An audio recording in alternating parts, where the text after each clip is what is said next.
ayúdame siempre a vivir solo por ti, sí, solo por ti.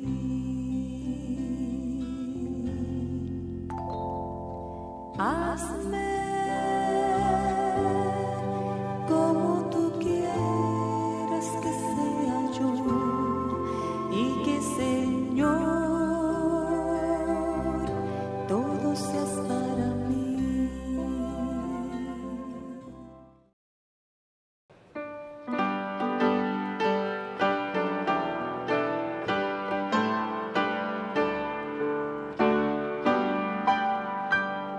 Tu santo nombre alabaré, bendito Redentor. Ni lenguas mil cantar podrán la grandeza de tu amor. Bendito mi Señor y Dios, te quiero proclamar, decir al mundo entero de tu salvación sin par. Dulce es tu nombre para mí, pues quita mi temor. En ella hay salud y paz para el pobre pecador. Sobre pecado y tentación, victoria te dará.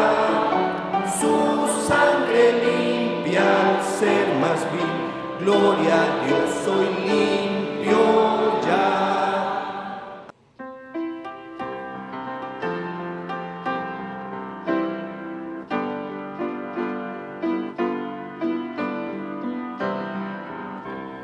Más como Cristo siempre anhelo ser, más manso, humilde, fiel a mi deber, más celo en su obra y amor a su verdad, más consagrado a su voluntad. Toma mi ser, lo entrego a ti, Señor. Toma mi ser, es tuyo, Salvador. Dame, Jesús, un limpio corazón y hazme vivir contigo en comunión. Más como Cristo, esta es mi oración. Más gracia y fuerza, más resignación, más noble esfuerzo, su reino en proclamar. Más pecadores al Salvador llevar. Toma mi ser, lo entrego a ti, Señor. Toma mi ser, es tuyo, Salvador. Dame, Jesús, un limpio corazón y hazme vivir contigo en comunión. Más como Cristo quiero aquí andar, más de su amor a los demás mostrar, más abnegado cual mi Señor vivir, más como Cristo leal hasta el morir. Toma mi ser, lo entrego a ti, Señor. Toma mi ser, es tuyo, Salvador. Dame, Jesús, un limpio corazón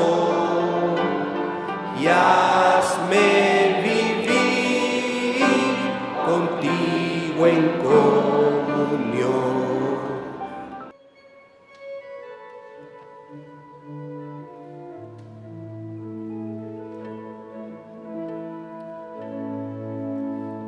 Dulce comunión la que gozo ya en los brazos de mi Salvador.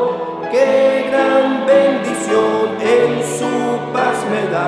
Oh, yo siento en mí su tierno amor. Libre, salvo del pecado y del temor. Libre, salvo en los brazos de mi Salvador. Cuán dulce es vivir, cuán dulce es gozar en los brazos de mi Salvador. Allí quiero ir y con él morar, siendo objeto de su tierno amor. Libre, salvo del pecado y del temor. Libre, salvo en los brazos de mi Salvador. No hay que temer ni que desconfiar en los brazos de mi Salvador. Por su gran poder Él me guardará de los lazos del engañador. Libre, salvo del pecado y del temor. Libre, salvo en los brazos de mi Salvador. Amén, hermano.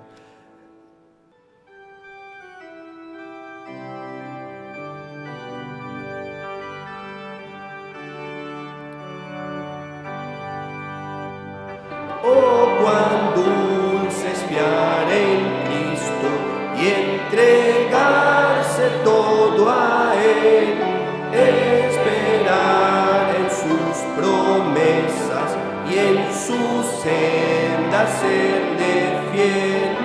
Jesucristo, Jesucristo, ya tu amor probaste en mí. Jesucristo, siempre quiero fiar en ti. Es muy dulce fiar en Cristo y cumplir su voluntad, no dudando su palabra, que es la luz y la verdad. Jesucristo, Jesucristo, ya tu amor probaste en mí.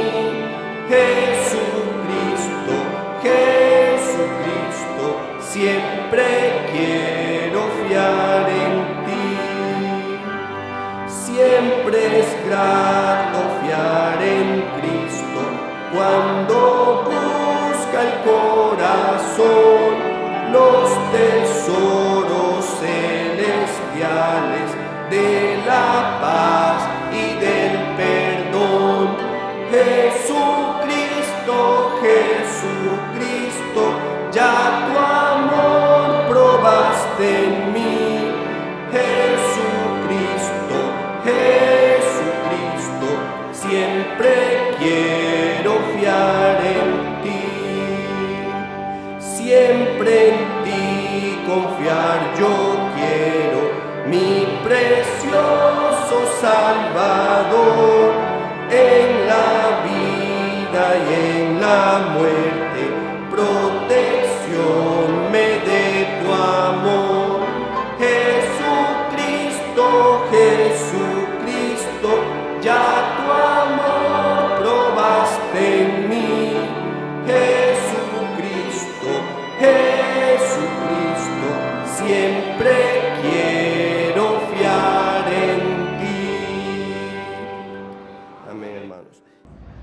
Muy buenas noches, queridos hermanos, saludos cordiales en el nombre de nuestro Señor Jesucristo. Hoy terminamos el libro de Levítico, encontrándonos ya en el capítulo 27, que es un capítulo que tiene que ver con una serie de normas acerca de las cosas consagradas a Dios. Entre las cosas que nosotros encontramos en el libro de Levítico, como lo hemos dicho desde el principio, está el descubrir el carácter de Dios, ese carácter santo de Dios. Y siempre nos preguntamos qué tiene que ver Levítico con la vida de la iglesia hoy en día. Claro que tiene que ver muchísimo. De hecho, aprendimos por medio de Levítico a considerar el sacrificio del Señor Jesucristo de una manera mucho más clara, al entender que todas las normativas, todas las reglas, todas las cosas que tenían que ver con la forma en que el pueblo se acercaba a Dios fueron resumidas en el sacrificio precioso del Señor Jesucristo en la cruz del Calvario, abriéndonos a nosotros la puerta de la gracia, abriéndonos a nosotros esa forma de acercarnos a Dios mucho más sencilla, tan solo por medio de su santo nombre. Así que tiene mucho que ver Levítico con la iglesia del día de hoy. Y en cuanto a la consagración, en cuanto a la santidad, una de las cosas que nosotros encontramos es que Dios sigue siendo ese Dios santo del libro de Levítico. Dios no ha cambiado. Y Dios es un Dios que se complace en que nosotros distingamos su santidad, su pureza, no solamente dentro del ámbito religioso, dentro del ámbito eclesiástico, sino en el ámbito sumamente personal. Cuando nosotros logramos entender la santidad de Dios, la pureza de Dios, entendemos por qué razón nosotros debemos dejar atrás prácticas que no le agradan a Él. El punto de partida debe ser ese, lo que agrada a Dios y lo que no le agrada a Dios. De esa manera podemos sentirnos nosotros tranquilos y satisfechos en todo lo que nosotros hacemos y dejamos de estar preguntando tanto si esto deberíamos o no deberíamos hacerlo. Cuando nosotros nos acercamos para conocer a Dios por medio de las Sagradas Escrituras, descubrimos todos esos detalles preciosos de nuestro Dios. Y este capítulo 27 tiene que ver con votos. ¿Qué tiene que ver eso con nosotros en nuestros días? Una de las cosas que aprenderemos aquí en esta noche es que los votos eran voluntarios, no eran impositivos. Hoy en día he notado que algunas iglesias y grupos cristianos, podríamos llamarlo, están predicando un asunto que tiene que ver con imposiciones. ¿A qué me refiero con esto? Están prácticamente obligando a la gente a hacer votos con Dios. Y son unos votos que se traducen únicamente en dinero y no trasciende lo que la palabra de Dios enseña.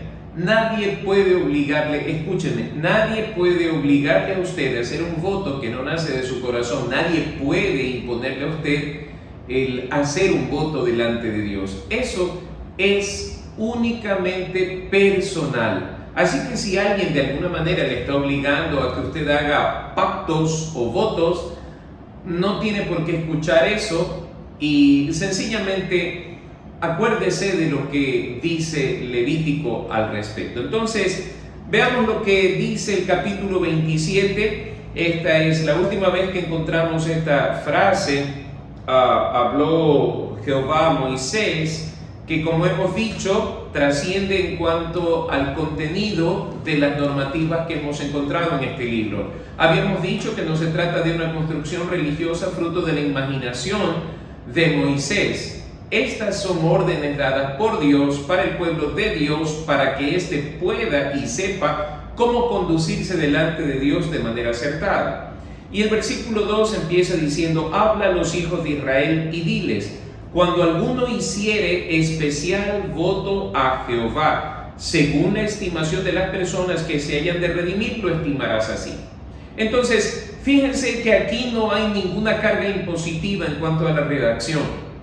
En cuanto a el tema del voto, si nosotros hemos leído concienzudamente los capítulos anteriores donde habían ciertas normas acerca de los sacrificios, acerca del tratamiento de las cosas puras e impuras, acerca de alimentos, acerca de enfermos, nosotros vemos que no hay allí esa cuestión de libre elección o libre ejercicio de la voluntad del hombre. Más bien hay mandamientos, preceptos, decretos que tienen que ver del corazón de Dios para con el pueblo de Israel. Sin embargo, aquí hay algo especial. Cuando alguno hiciere especial voto a Jehová, parte de la voluntad de quienes son miembros del pueblo de Dios, cuando alguien de su corazón quiere hacer voto a Jehová. Y la primera parte, que va hasta el versículo 8, tiene que ver con personas.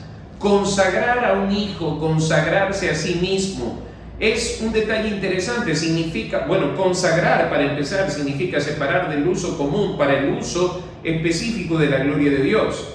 Había quienes consagraban sus hijos para el servicio del Señor, como en el caso de Ana, cuando ora por su hijo Samuel, y ella hace un voto delante del Señor. Y si le parece, vamos a leerlo una vez más para tener la idea de lo que significaban estos votos. Allí en el primer libro de Samuel, dice la Escritura que ella oraba de una manera especial pidiéndole a Dios un hijo.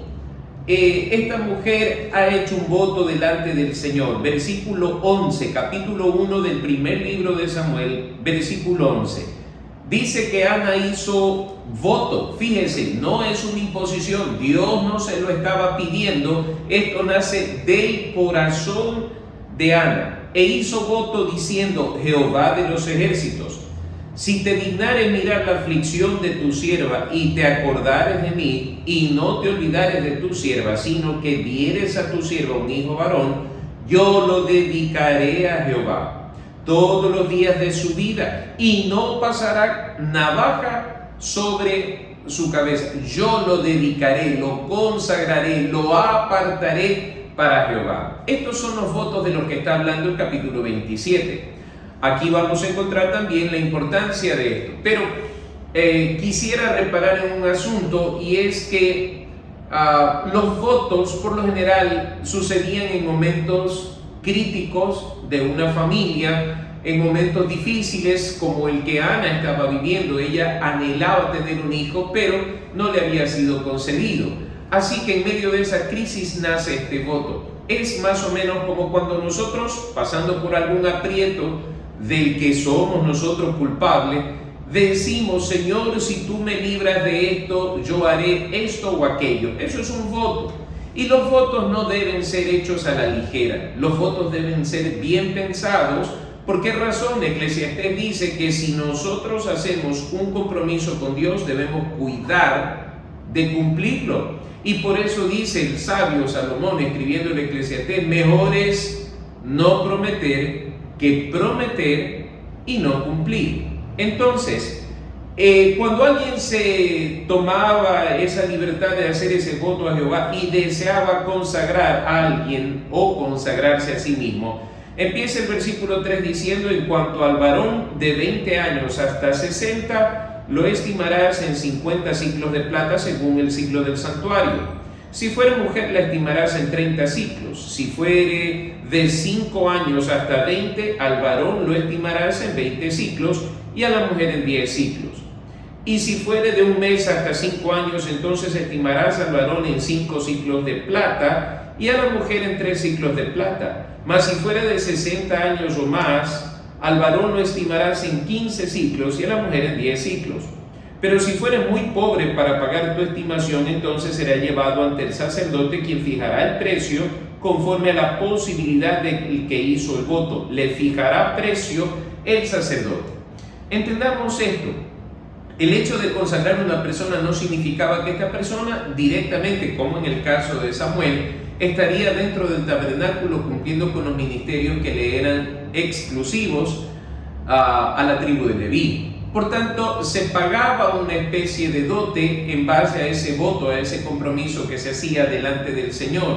Y allí encontramos nosotros la estimación. Por ejemplo, los hombres que estaban en edad productiva de trabajo tenían una mayor valía que aquellos que pasaban ya de los 60 años, que apenas eran 15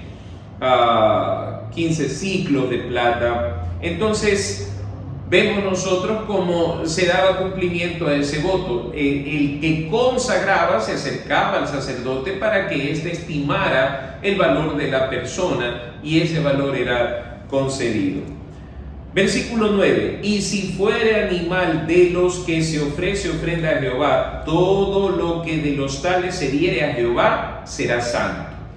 No será cambiado ni trocado bueno por malo, ni malo por bueno, y si se permutare un animal por otro, él y el dado, en cambio de él, serán sagrados. Se consagraban también los animales, fíjese usted.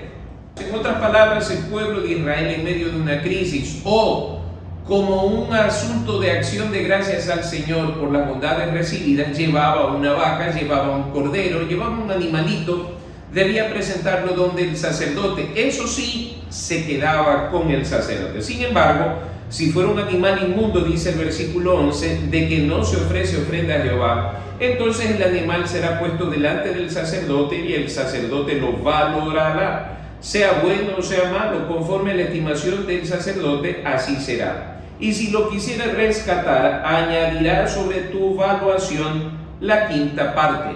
Este es un tema interesante porque no debían haberse presentado animales de esa naturaleza. Sin embargo, cuando alguien presentaba, por poner un ejemplo, una gallina, entonces el sacerdote la valoraba. Y si esta persona se arrepentía de su voto, se retractaba, debía pagar la estimación del sacerdote, el valor, más la quinta parte. Versículo 14, con respecto a las casas.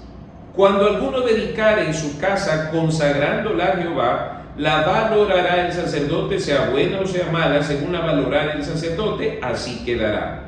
Mas, si el que dedicó su casa deseare rescatarla, añadirá a tu valuación la quinta parte del valor de ella y será suya. En otras palabras, alguien consagraba su casa al Señor, al igual que los animales inmundos. Se establecía un valor que era estimado por el sacerdote, y si esta persona quería rescatar su casa, entonces debía pagar el valor de la estimación más la quinta parte. Es un detalle interesante lo que encontramos acerca de la consagración de las casas, porque no se nos da más luces aquí en el Antiguo Testamento sobre este acto de consagrar casas, pero lo que viene a mi mente es que esa casa serviría de alguna manera para alguno de los oficios o para alguno de los servicios al Señor, de tal manera que en esa casa no se permitiría que entre cosa inmunda o que dentro de ella se practicasen cosas inmundas. Hoy en día nosotros sí podemos establecer, tal vez, si usted no lo quiere ver como un voto, pero cierto tipo de normas que rijan sobre su casa, porque podemos consagrar la casa, por supuesto que sí. De tal forma que puedo yo decir, en mi casa no voy a permitir adulterios ni fornicaciones, en mi casa no voy a consentir con malas palabras, palabras deshonestas, no voy a permitir que en mi casa se vean películas de terror, no voy a permitir que en mi casa se vean cosas que desagradan al Señor. Voy a consagrar mi casa para que mi casa sea una especie de santuario del Señor. ¿Puede hacerlo? Por supuesto que sí. ¿Hay algún peso, alguna carga sobre eso si usted en alguna de estas formas fallare o tal vez involuntariamente? Por supuesto que no. Hay cosas que estamos aprendiendo que tenían un carácter muy distinto en el Antiguo Testamento que en el Nuevo Testamento. Por eso hablo de ciertas normativas, no votos, sino normativas dentro de nuestro hogar. Y créame, si usted lo hace con todo su corazón, con el propósito de honrar al Señor, Dios le va a recompensar, Dios le va a bendecir. He conocido personas que han consagrado los instrumentos que ellos tienen para la gloria del Señor, de tal manera que en esos instrumentos no se interprete ninguna música que no sea, sino solamente para la adoración a Dios. Hay quienes han consagrado sus equipos de música, haciendo delante del Señor un compromiso de que con ese aparato no se va a tocar ninguna otra música que no sea exclusivamente lo que a Dios le agrada. Y me parece algo bueno, porque eso fortalece el carácter de un creyente, la disciplina en la vida de un creyente y marca notables diferencias entre lo sagrado y lo profano. Ahora, ¿qué sentido tiene esto para nosotros? Me parece que tiene un gran sentido.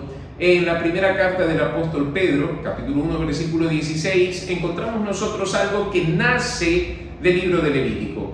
Sed pues vosotros santos, como vuestro Padre que está en los cielos es santo.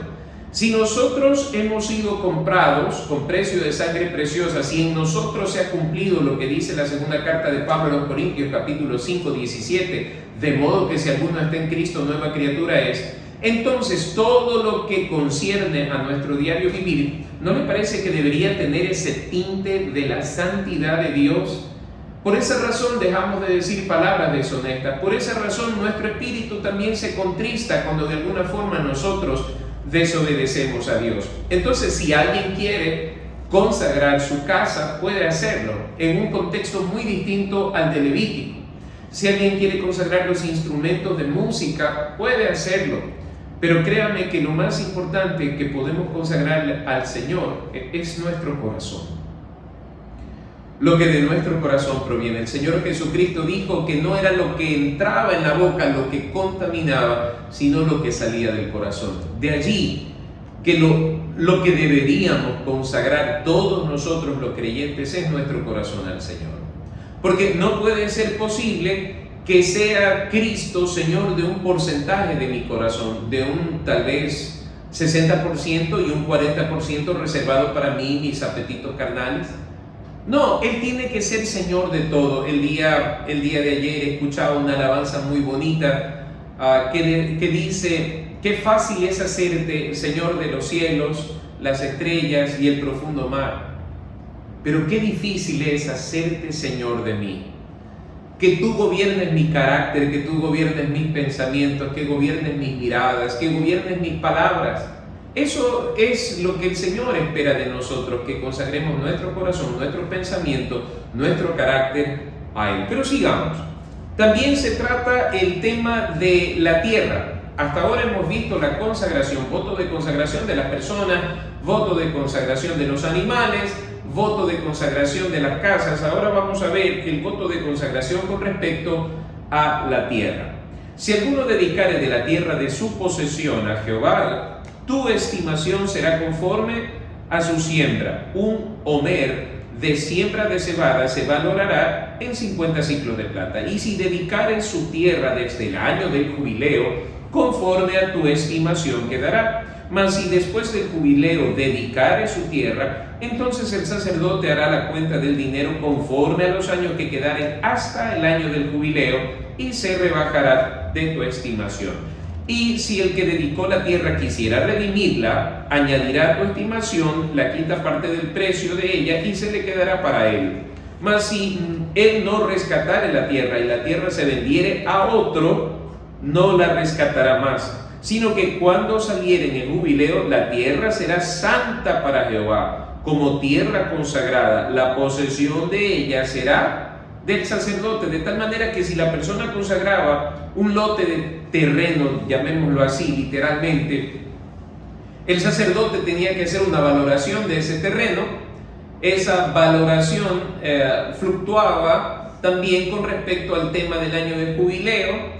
Si la persona quería rescatar esa tierra, después de algún tiempo debía pagar el valor de la estimación más una quinta parte.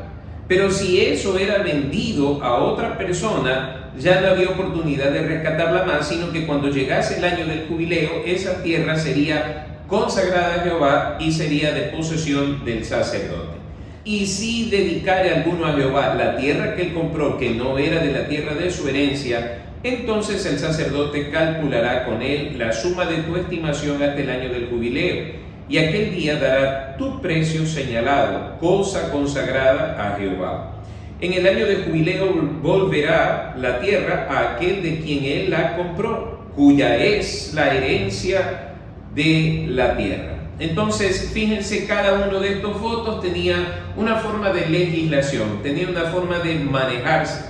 Lo interesante de todo esto es que todo lo que se consagraba al Señor, que tenían la oportunidad de redimirla, Desde ese tiempo vemos nosotros el concepto de la redención, y allí es cuando toma sentido algunas cosas del Nuevo Testamento. Cuando, habiendo estado nosotros muertos en delitos y pecados bajo el yugo de Satanás, Cristo pagó por redimirnos a nosotros, pagó un alto precio. Él pagó con su sangre para redimirnos, para hacernos suyos.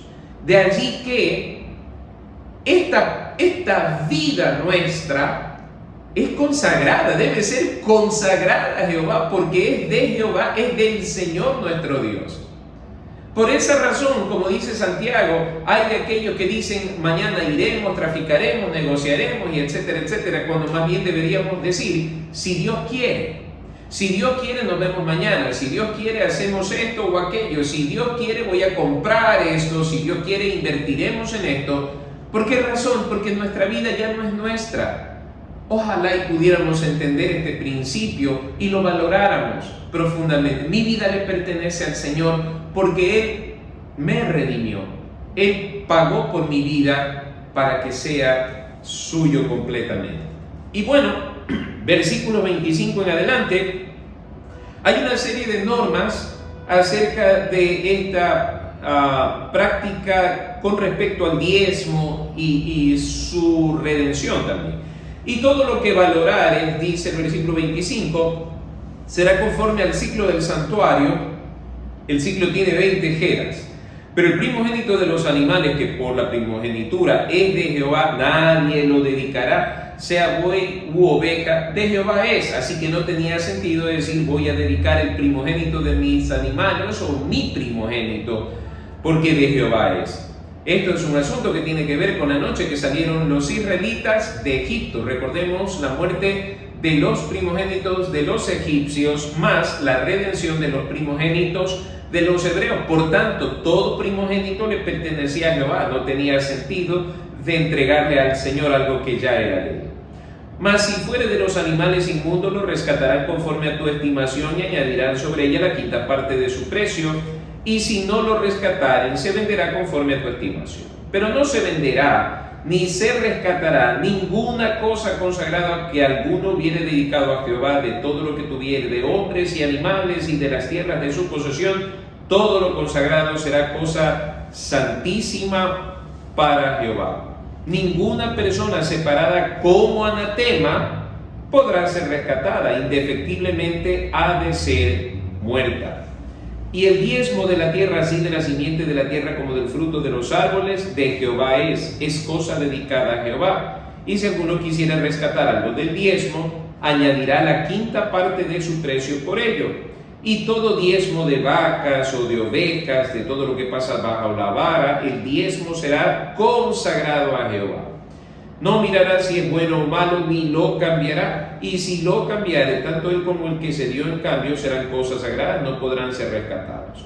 Estos son los mandamientos que ordenó Jehová a Moisés para los hijos de Israel en el monte Sinaí. Para los hijos de Israel en el monte Sinaí. He escuchado a algunas personas tener fuertes conflictos con el tema del diezmo y se han propuesto enseñar que el diezmo es una cosa que ya no compete a la iglesia. Yo quisiera decirle algo en el amor del Señor. El diezmo es una parte que significa nuestra adoración, significa nuestra pertenencia, significa nuestra convicción en el Señor. Yo no quiero entrar en discusiones con respecto a este asunto, pero aquí hay un principio importante. Cuando nosotros estudiamos el Antiguo Testamento vemos que cuando el pueblo del Señor cumple con este tipo de normativas, y me refiero a lo consagrado al Señor, definitivamente la bendición de Dios está sobre quienes lo hacen. Y es más, cuando Malaquías, citando las palabras del Señor, exhorta al pueblo acerca de no robarle ni en los diezmos ni en las ofrendas, acompaña a esta llamada de atención las palabras del Señor: probadme ahora en esto, dice Jehová. Por esa razón nosotros no tenemos, como algunas iglesias lo suelen hacer, una lista de quién diezma o quién no diezma. Me parece que es un asunto de profundo fuero personal, es un asunto entre Dios y el que da. ¿Por qué razón, mis queridos hermanos?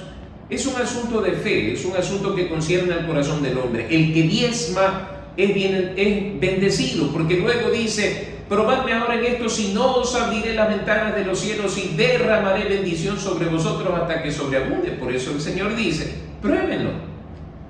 Y yo quiero invitarle a hacer eso. Y terminando este capítulo, vemos nosotros cómo Dios hace diferencia entre lo santo y lo profano cuando dice: nada, ninguna persona o cosa que haya sido declarada anatema podrá ser consagrada al Señor. Y lo que consagramos al Señor ciertamente es del Señor. Aquí había una serie de normas, de reglas que regían al pueblo de Israel, cosas que no aplican para la iglesia de hoy. Pero el concepto es lo que nosotros rescatamos. Primero, al hacer estos votos de consagración, se reconoce en el Señor la supremacía de su autoridad sobre nosotros, la potestad de Él de bendecirnos, de rescatarnos en momentos de tribulación, en momentos de prueba. El carácter santo de Dios, cuando se habla de consagrarse, se habla de separar, no para el uso común, no para el uso vulgar, sino para el uso exclusivo de Dios. De tal manera que en ese sentido, si nosotros queremos abrazar algunas de estas cosas, permítame citarle lo siguiente. Como he dicho hace un momento atrás, si alguien quiere establecer normas de santidad en su casa, adelante, hágalo. Si quiere hacerlo con sus instrumentos de música, por supuesto, puede hacerlo. Hay quienes consagran sus carros y dicen: yo no voy a prestar mi carro para cosas indebidas. Yo no voy a prestar mi casa para cosas indebidas. Pero sobre todas las cosas, es el corazón nuestro el que tiene que estar consagrado al Señor. Recordando que Dios es un Dios santo, pues, como dice el apóstol Pablo, absteneos de toda especie de mal. Recordemos que hemos sido santificados por la obra de Cristo Jesús en la cruz del Calvario y hemos sido santificados por la presencia del Espíritu Santo de Dios en nuestra vida. Por tanto, yo veo aquí un fuerte llamado a la santidad. Veo un fuerte llamado, un sonoro llamado a guardar nuestras vidas en santidad. Cómo pensamos, cómo hablamos, cómo nos vestimos, cómo nos comportamos, todo esto tiene que ver con nuestro entender a Dios. Dios es santo, Dios es mi Padre, no como hemos dicho algunas veces al estilo de Saúl, cuando Saúl hablaba acerca de Dios con Samuel. Saúl decía: tu Dios. Los israelitas le decían a Moisés: tu Dios, habla con tu Dios, que Él no hable con nosotros porque tenemos temor de morir. Y yo creo que ya es tiempo de dejar de hablar de Dios como algo tan lejano y empezar a hablar de Dios como algo tan personal, tan íntimo. Y no solo hablar de Él, sino vivirlo a Él, experimentarlo en la profundidad de su santidad, en la dulzura de su amor para con nosotros. Y que esto sea, y lo digo con firmeza, que sea como la relación más pura que debe haber, una relación de amor muy pura, donde lo más valioso es la fidelidad, donde lo más valioso es la fidelidad. Ser fieles al Señor con todo nuestro ser, de tal manera que verdaderamente Él sea honrado por nosotros que somos sus hijos. Gracias a Dios terminamos el libro de Levítico y Dios mediante, con la bendición del Señor, empezaremos el libro de Números, que es un libro fascinante al igual que Levítico. Y vamos a descubrir cosas nuevas allí. Así que les animo a estarlo leyendo hasta que el Señor nos permita encontrarnos nuevamente por este medio. Un abrazo, Dios los bendiga grandemente.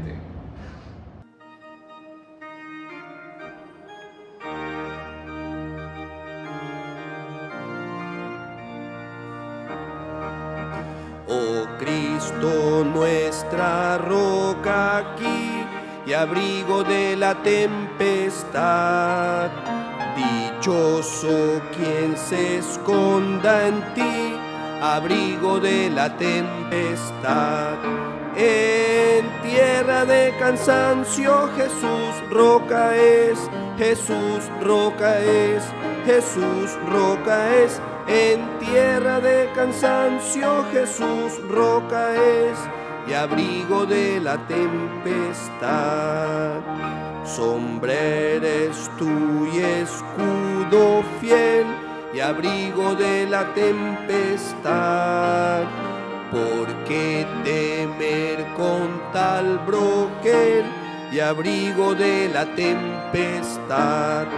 En tierra de cansancio Jesús roca es, Jesús roca es, Jesús roca es.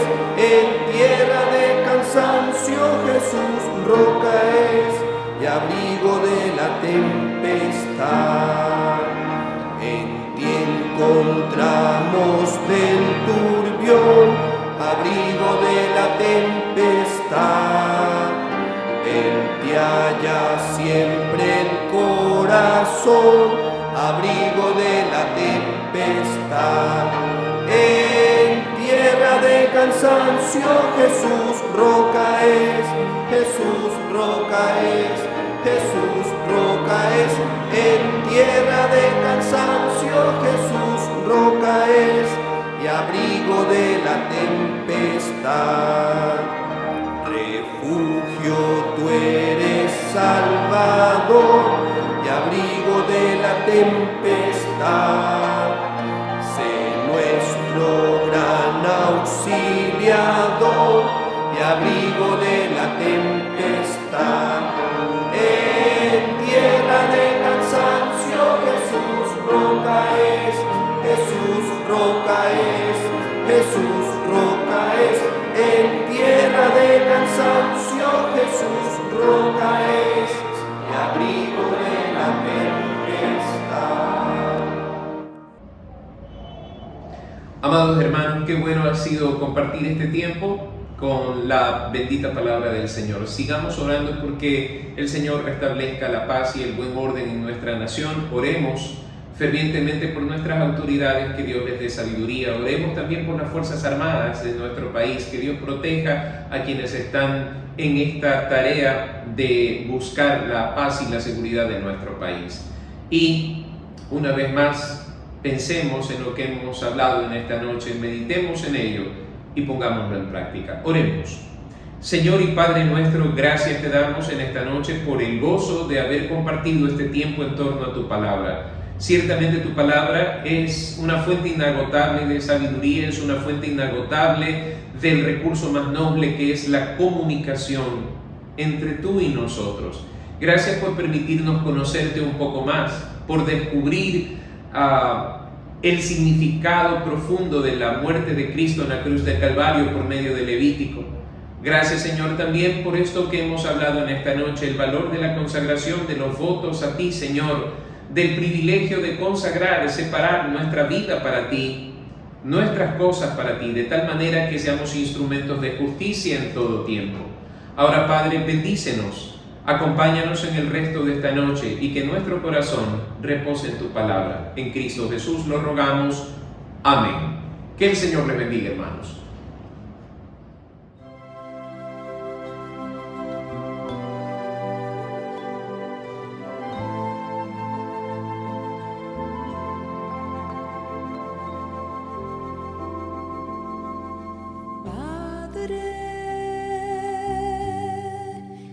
Ayúdame siempre a vivir solo por ti, sí, solo por ti.